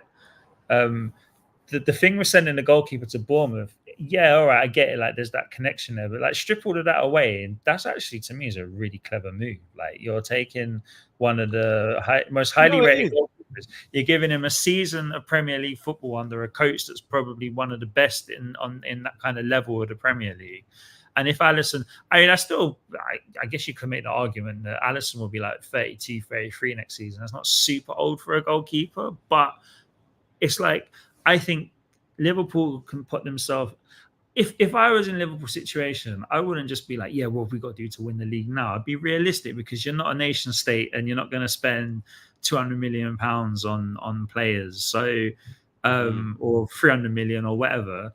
I would be like, okay, well, this is Slot's first season. Let him bed in with the season. He's got a squad of mostly of a good age. We've got a couple of issues with Salah and Van Dijk because they're like the core of this team, and we're going to need to replace them. It would be insane to change them, as well as the manager, as well as the backroom staff, as well as the boardroom, like all in one season. So let's like have the best season we can have, which should be third. Because, like I said earlier, I still stand by that. If you don't get third, it's because your manager's bad. And then you got a whole nother issue there. And let's look at the long-term picture and start having those conversations now about how we're going to replace Salah, how we're going to replace Van Dijk. So I just feel like, I get it, like they could have improved the squad, but I just don't think it's like, looking at it from the outside in, it doesn't look like it's, other than it's being frustrating that you're not participating in the party, it feels like it's not sort of super detrimental to your season, because the team that you have now, even if you get a few injuries, like you've got a stacked squad. I think the only place you're probably a little bit light is now that you sold Carvalho. You could argue that you're maybe light of an attacking minded player as backup, but because Elliott can fulfill so many roles, I still don't think it's the end of the world. So I think, I even think like, where would Carvalho play? Because if Szoboszlai was to be rested, Elliott's thinking, right, well, I'm playing. Like, yeah, I know. I think that's the reason why he was. I know Carvalho come in and prove his worth in training or whatnot, but you'd still, if Salah was to be rested, I think Elliott's thinking, I've got a chance here, unless they're going to like move Jota to the right and play Gatto. No, I think Elliott's going to make that 10 his own this season. I really do. I've rated him from when he was, to be fair, you have. I remember we used to have a lot of conversations, and you would include him even when he was still only like 17, 18. I'd be like, bro, he's young. Like, I just don't think are in a. I think the biggest thing that I'd be looking at this season is maybe they should sign another centre back, because Konate can't really be trusted injured a lot, fit. And what's his name? Kwanzaa. He had a good season last year, and hopefully he steps on. But like, if he does have a bit of second season syndrome, that kid's the truth, bro. But I think maybe you could argue, and obviously that like you could upgrade 6. But the other thing with 6 though, other than like they tried to get Zubimendi, don't quite understand it myself, just from the history behind that. But like, other than him, what 6 is there that like? And I'm all these people that go, oh, let's get Kone, or let's go and sign the guy at PSV. Like, no, you're Liverpool. You don't sign those players because those players aren't good enough to play for your club. Like, they're not good enough. I think Shelton is. I think he's good enough. They're not good enough to take you. Like, they might be good enough to do a job, but what's the point in signing players to do a job? Like, you want to sign players that move you to another level. And that's one of the hard things about being an already very good team, because your window of improvement gets smaller and smaller every year, because you basically. But you should improve on what you have, though. So with Endo not being a good press resistant DM, even if it's someone on the same level as him, but they are press resistant, you've already improved a bit. Do you get what I mean? So Yeah, but that's where I would say shorten in and Endo out might not be a needle mover the way you did with Rice, for example, but it still makes us better. Do you get what I mean? Which is you want to improve, even if it's a little bit. like You want to improve. Do you know what I mean? my point would be then, so when you've improved marginally and Endo doesn't play anymore, but then you've got the player you mentioned grabbing back Jones and McAllister. So when the next season comes and you want to really move the needle, who then, like, would you sell Curtis Jones? Somebody's got to bite the bullet, I guess. I guess, but the point I'm making is, like, I feel like Gravenbach and Jones are the kind of players you can have in your squad for the next 5 or 6 years and contribute good minutes. McAllister is a top quality midfielder, so he's not going anywhere. So this is what I mean. Like, sometimes maybe I'm just making excuses, but I just feel like it's more complex than that. Like, I think that's how they're looking at it. They're like, we like Jones, we like Gravenbach. And some people will say, no, screw it. Like, you go sign a player, and if we've got to lose one of them because they're not good. But then when they do sign them, all the Liverpool fans or whoever, it's not just a Liverpool thing, they're all moaning, why are we selling him? He's a good player, blah, blah, blah. So there is a lot to it. There is a lot to it. But it's frustrating, bro. And the worst frustration, I think, and I don't know if the Liverpool fans in the chat, big up everyone as well, by the way. Smash a like button. I see my brother Matt in the building as well. Make sure you go subscribe to the Matt One Show, peeps. Big up, brother. I think the one thing that fans will probably agree with me on, bro, is from a Liverpool point of view, right? We've got a preconception of our owners. They probably don't like it, but it's that they are tight and they care more about profit and sustainability than they do winning. And that is what the job of like an ownership of like a Newcastle or an Aston Villa would be good for. But when you're Arsenal, Liverpool, Chelsea, Man United, you're supposed to be owners who have got nothing on your mind but winning and winning good. That is it. You don't care. So they already know. I'm sure they know in this world that we have this preconceived notion that they don't care about anything but sustainability and profit. I really think it's a bad idea, if that's what we think, for us to start the season 50 mil in the green. We've sold players and now we are up. Do you get what I mean? So it just looks like, yeah, we'll make money, but we won't spend any money. And even if it's not true, it doesn't look good. It just doesn't look good. I get everything you're saying, and again, like, I'm outside looking in, so it will never be the same. But I think what would look worse is if you're 50 million in the green and you spent it just to appease your fans. If you're confident that what you're doing, don't just buy for the sake of it. Yeah. That's true. I honestly, my genuine belief is that if Liverpool should be signing players that move them up a level. If the player is not moving you up a level, don't sign them, because you're not trying to get into the Champions League now. You're not trying to sign like one thing I always think about Arsenal is when Arsenal had, going back over the 10, 15 years, Arsenal would have Champions League level centre backs as their first choice, and they would have mid-table level centre backs as their backup. So whenever someone got injured, there was a problem because the drop off was quite vast. Now Arsenal have 2 league-winning centre-backs. Okay, not in actual trophy, but in terms of quality. And when those centre-backs aren't available, they have Champions League-level centre-backs to come in and replace them in those games. Like, the levels are different. Do you see what I mean? So, like, you're operating in a field where it's not like, let's just get him because he looks good in the 15-minute clips I've seen of him, or his FBref charts are good, or like, these people know at the clubs that know a lot more about what they're doing. And Liverpool have done this. They looked at Zubimendi. They've said, that's a needle mover.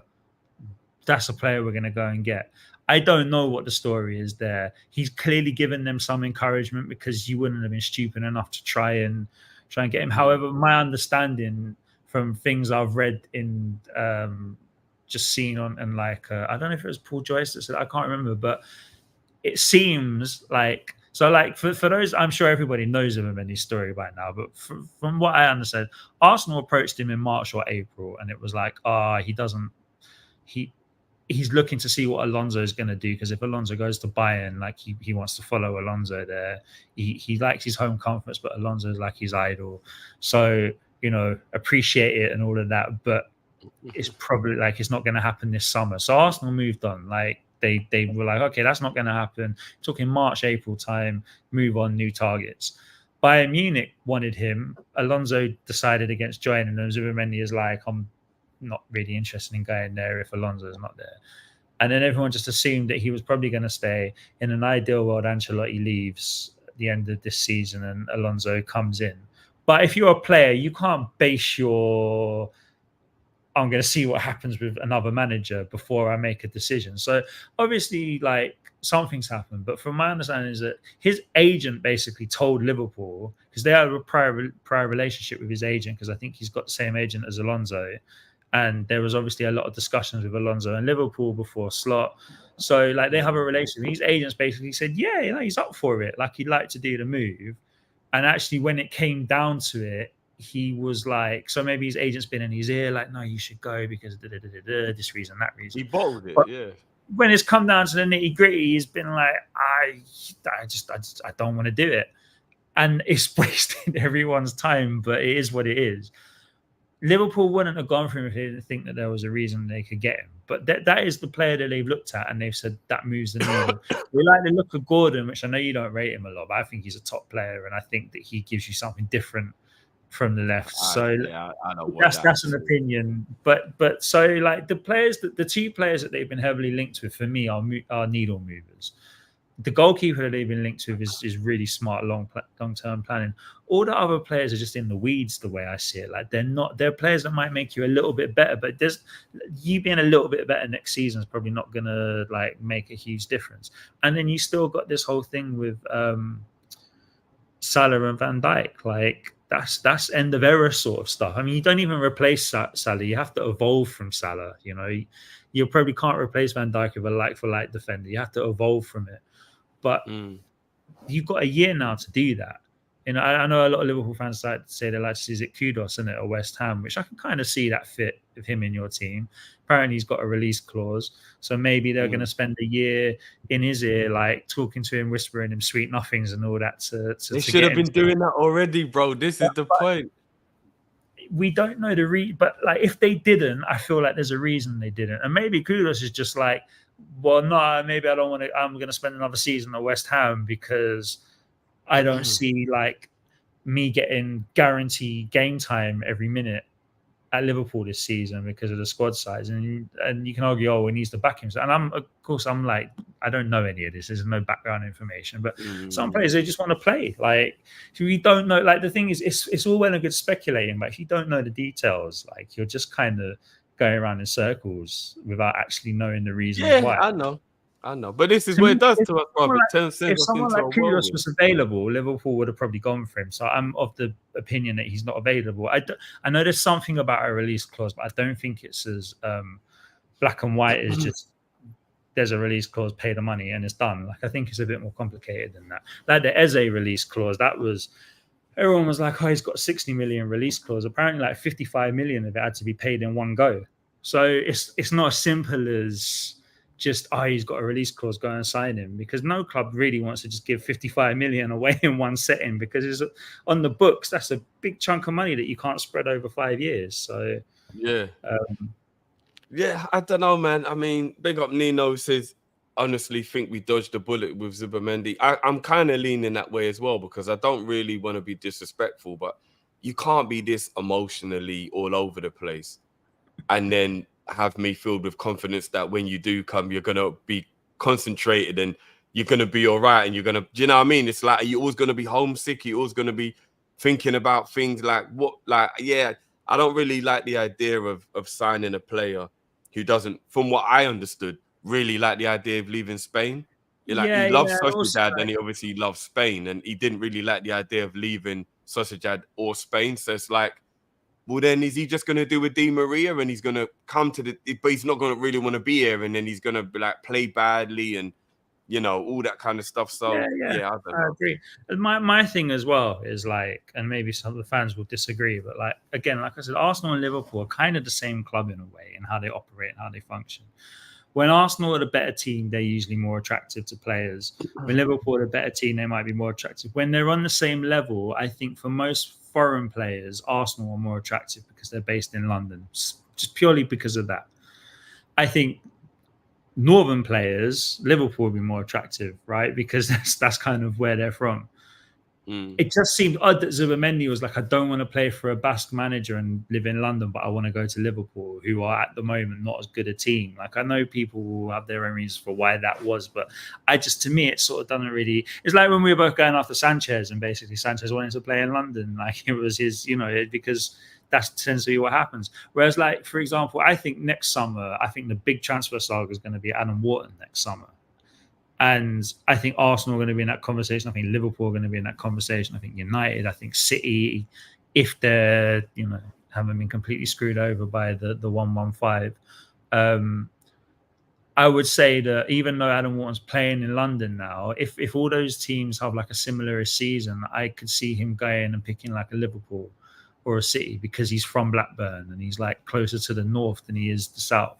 But when it comes to foreign players, like if Arsenal and Liverpool are at a similar level, and now that there's no Klopp factor there as well, like I just feel like because the London pool's real, we can't deny it. The London we see them on the pitch, but that's the least amount of time they spend anywhere. Do you know what I mean? Like, I think I just always thought, and as well, like even Munich, like I know the league isn't as good, but like Munich is more of a kind of an established city than like Liverpool is to live in. Like, so it just seemed odd. It always seemed odd to me that like he turned down living in Munich and London, but he didn't. I can still hear you, bro.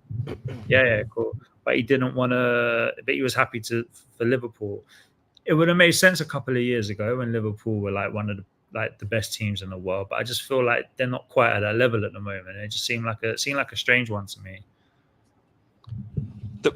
I don't know, bro. I don't know with that whole thing. I mean, to be honest, I remember there was a part of me beginning of last season. We had Chelsea opening day this season. Went and met up with a couple of my boys, Lewis and Matisse, and we did a preview. And I had to say to Cal when we was walking around, I was like, as much as I don't want to admit this, man, living in Chelsea must be sensational. And I was just like, this is how they get the players. They'll drive them in the best way possible, show them how nice the area is. Because a lot of people that don't live in London might not even realize Chelsea it's a statement. If you live in Chelsea, you're just making a life statement. About that is, a lot of them don't actually live in Chelsea. They live in Surrey because that's where the training ground is. But also, those houses in Surrey are like, for the people that don't know, like you're talking.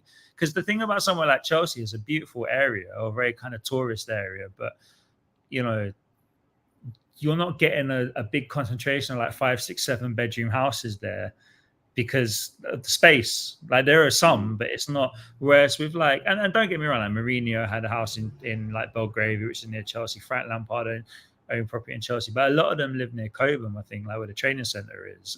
But even that is still very luxurious. Like it's a whole thing. So yeah, but you're right though. Like, and you've said this before. I remember in conversation, like, well, I was a footballer, I wouldn't leave London, and you support Liverpool. So like, yeah, I know you're a Londoner, so it's slightly different. The older I get, though, I'm changing my mind. London's pissing me off now, yeah, bro. But you're too old to play football now, though. So. too many hype youths. London's a crazy place now. Yeah, bro. but if you're a footballer, it's not like. I hear that. The same. You're probably not in any real danger going to Selfridges during the week, like after training, like and then going back to your your £3 million. Yeah. So but it just is what it's a location thing, and it's not like that's something new. It's always been the case. So yeah, when that whole Zubamendi stuff came up, I just always thought it seemed a bit off. Like I didn't really understand it. I would have understood it more if you lot had just had a 95-point season and Klopp was still the manager. But like, there's a bit of the unknown to it as well, like into what people are going into at Liverpool at the moment. So for 90% of players, that's fine. But for one that's already been really particular about leaving Spain, it just always seemed like I think he got strung on a little bit there by his agent, and maybe that's there's a lot of rumors. His mistakes out of the way early. There's a lot of rumors that they also kind of angled it in a way to give Sociedad something that was worth him staying, but like apparently Sociedad now can't really give him what they promised or something. So he's weird as well, doesn't it? Like, Yeah, it just all sounds a bit weird, fishy. Smells of, you know what I mean? Like, I would say if you smell a rat, there probably is one. You know, so it's like, yeah, just walk away. And you know, obviously, as Yars asked earlier on, we'll just finish on West Ham to wrap up. yeah. West Ham. So, what type of season do you think they're going to have, bro? I'm going to just quickly go through the signings they've made because I think they've made the most movement in the window so far, if I'm not mistaken. They 144 million euros is apparently what the total outlay is for them this year. So they've brought in. I'm not sure if some of these people are coming back from loan, as in like. No, so I'll start. So they've brought in a goalkeeper, Federingham, I think is how you pronounce his name, for free. Rodriguez, a defensive midfielder, for free. Then they brought Wan-Bissaka in. They brought Gilherme, Fulkert, Somerville, Kilman. So they've actually made a lot of signings. Obviously, they've got Lopetegui now, who's the manager. Do you and I guess what they would see, I mean, even Ben Rama's come back from loan. What they will probably see it as is more of a win that they've kept all their dons, right? Because that's the big thing when you're a small club. Do you see any promise from West Ham with what's going on there? With how many signings they're making, new manager, or do you think this is all going to look good and then fall apart? First of all, I don't know how West Ham fans would feel about you calling them a small club, but well. A type of club that players normally will be like, this is a stepping stone, and then after this, I'll go to a Man U or like on paper. They're not a small club historically, obviously. Yeah. On paper, I like their signings. Like I would imagine their first team would be like I feel like if I was picking that team, like obviously the goalkeeper picks himself. I'm not 100% sold on Emerson as a left back. Like I think Max Kilman is a good left centre back. I think he missed out to Debo, or that they signed the French centre back as well to play next to him. There's obviously Wan-Bissaka is going to be the right back. Oh yeah, he's on loan. Sorry, yeah. Sorry, yeah, they've got him on loan. Yeah. Alvarez, I would imagine, would be maybe the number 6 with Paqueta and Kudos just in front of him, and then Bowen and Somerville on the wings, and what's his name, Fulkrig or whatever his name is up front. Like on paper, it looks like a good team. It's all a bit West Ham-y. Like I think the manager kind of has got a bit of the Pellegrini vibes to me. Like he's a good manager that's done some good stuff in the past, but maybe he's a little bit past his, you know, like I don't know how much. I don't know. It's really hard to tell with West Ham because anytime that they try and move away from Moyes, it's usually a disaster, regardless of what they do. It was like Palace trying to move away from Hodgson. Yeah. So, like I think when you look at what's going on with Man United, when you look at what's going on with Chelsea, I think there's always reason. And then when you watched what Aston Villa did last season, I think there's reason to be optimistic that maybe we can do something. But I still, I don't know. Like it's like the proof is in the pudding, isn't it? Like you need to see it before you can really kind of. If I was having to put a bet on it, I would say I would have probably kind of a mid-table finish just because it's a bit stacked and like where are you really going to fall there? But if I was a fan, like they're good signings on paper. Like I think, and they already the fact that I read that if Paqueta gets banned, it's not going to be this season, so they're going to get another season out of him at least. Oh, is that what the talk is? I don't know if it's like official, but I think that's what they think is going to happen. Kudos is obviously like a great player that one I think we'd all take at our club. Somerville looked pretty good. Bowen is another player that I think is massively underrated because he's English, and I think a lot of fans want that shiny kind of foreign sounding player. But like Bowen is goals, like he'll get goals. I'm not really sold on the striker that they signed, but that's just my opinion. And I think the centre back pairing with Kilman and Tadibo, like that's a top pairing, man. They're both a good age. You got the left-footed centre back and a right-footed centre. Like I think it's nice. Emerson, I'm not a huge fan on. Wan-Bissaka is a good defensive right back. Like if you're not asking him to, put up he is. Even I came around to the idea that he is actually good end of the pitch. Like I think they're good moves, but I've seen them do so many. I mean, this is a club that had Tevez and Mascherano once, and they survived on the last day of the season. Like it's just so hard to tell with West Ham that they're gonna like what they're gonna do. I don't think United, Chelsea, and those teams, even though like I just said that they can look at them and they think maybe, I don't think they're going to be quite as bad enough for like maybe the points tallies might be a little bit closer, but I don't know. I don't think you can expect all of them to, like, it depends really, like what's the expectations of their fans, because if they're saying like top 4, like it's probably not going to happen. Yeah, I think you're right. I think West Ham, from a personal point of view, the highest they can expect to finish would be 7th or 6th at a push, I would probably say. And I think if they're in and around the 6th to 9th, they're kind of where they should be. I wouldn't be angry as long as you're in and around there, you know what I mean? Because you can't expect your team to have a better season historically than Arsenal, Liverpool, Man U, Chelsea. It can happen, but historically, I don't think you can demand it.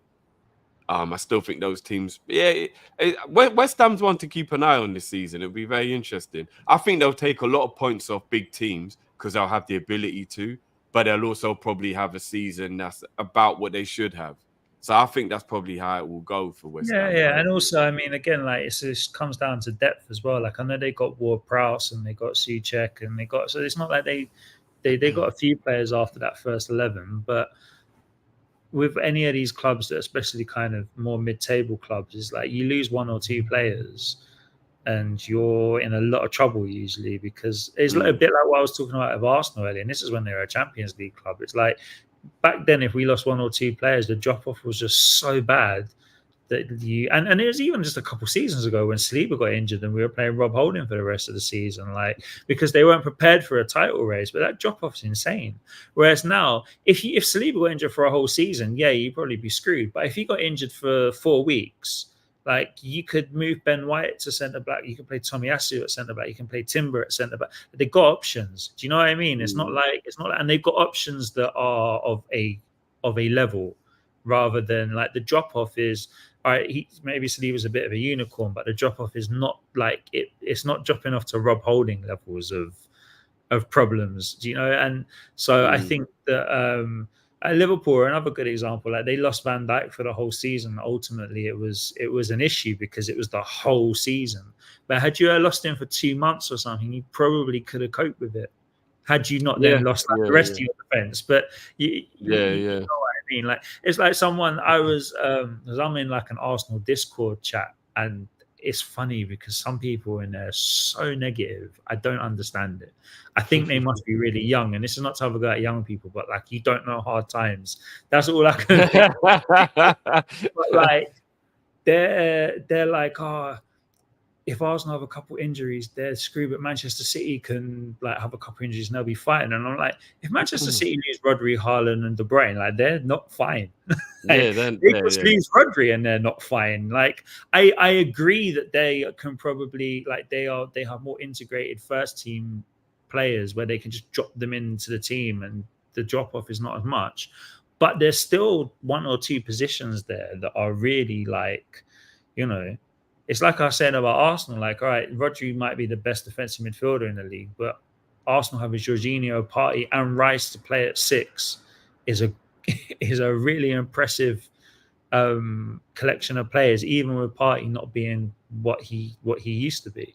So, like, there are different ways to look at things, right? If you're just very black and white about it, then you can say, yeah, well, it's not going to go well if they get a couple injuries, but like if any team loses 2 or 3 of their best players, regardless of how good they are, like, they're going to be in big trouble. And you saw that with Liverpool. Like you saw that you were top of the league and you lost a bunch of players and you were requiring Alisson to score goals from open play to get you in the Champions League. Like it can change like when it's on that level, but also the chances of that happening are, you can't go into a season and be like, we better make sure we've got a backup plan for losing like 2 or 3 of our best players for the whole season, because that shouldn't really happen, you know, unless you're like really unlucky. FSG still have blood on their hands for that season, I promise you, bro. They gave Klopp a hologram to replace Van Dijk. Who was what the fuck? Injured and then Matip got injured, right? And Gomez was already injured. Was that what it was? Or did Gomez Virgil was the first one to go. And then after Virgil, about 2 or 3 weeks later, in England camp, Gomez went, Gomez. and then they weren't going to do anything about it until So did Matip got Matip injured get- the last Oh, 2 days of the transfer window. So Matip's injury forced them to go, oh shit. And the problem is Matip was injury prone. So they were going to let the window close and not bring in anybody to help out. And it was like, we're sitting there and was like, hold on a minute. What the hell is going on? FSG will always have blood on their hands for that. I don't know what we were playing. when you guys brought in the Preston centre back, I was like, this is peak Wenger, man, when he brought in Kim Kallstrom. Like, this is a proper desperation. Oh, that guy gets to say he signed for Liverpool. We've never seen him. He's a hologram, bro. We've never seen him. He didn't play, did he? He never played. He never played 1 minute, bro. Was he Turkish or German? I've forgotten his name, but he came from Kabak. Shout. Kabak was Turkish. Did he play? Yeah. Kabak played, and then I think he got an injury, and then he came back from the injury. And in the end, we saw out that season with young Reece Williams, who was a youth academy player, and Nat Phillips, who's another academy player, and we weren't even using the 2 players that Klopp was given to help. But this is my thing about when you sign players, just to like improve the team a little bit. You can normally do that with your youth team because that's the whole point. So yeah, but anyway, I don't. I think like I know we've kind of gone off subject from West Ham. Is that somehow made it all about us again? But West Ham could have a good season. I don't expect them to be much higher than kind of like you said, 7th, 8th, 9th, really, depending on what. And take a couple scalps along the way. Yeah, but they've got. Fans can be excited because I think that they've signed on paper. On paper, it looks like they've got a nice balance in their team, and really, more than having shiny new signings, balance is everything. Like you don't want to disjoint the team, and it looks like I don't know. I would imagine that they probably won't play like Alvarez as the 6 with Paqueta and Kudos in front of him as the 2 8s because it's very attacking, and you could potentially get caught out there. Although Kudos is pretty good defensively, but even so, I think they might do like the 4-2-3-1 kind of formation a bit more. But yeah, they got some good players and they made some nice signings. I think out of all the clubs, they've made the best signings in terms of like a collective of players. Yeah, I agree with that. It all makes sense. Like whenever you can look at a club and sign a player and be like, that makes sense. I can see how that works. I can see how they fit in their team. Like I think that's always a good sign, rather than especially with that much. Because normally, if a team signs that many players, you think, "Oh, here we go." They're just trying to do the whole buying for the sake of it. But you're right. You look, you go, none of those transfers seem like a silly transfer. They all look quite thought out. Like it seems like there's a plan in place for what they're doing. So I agree with you on that. Yeah.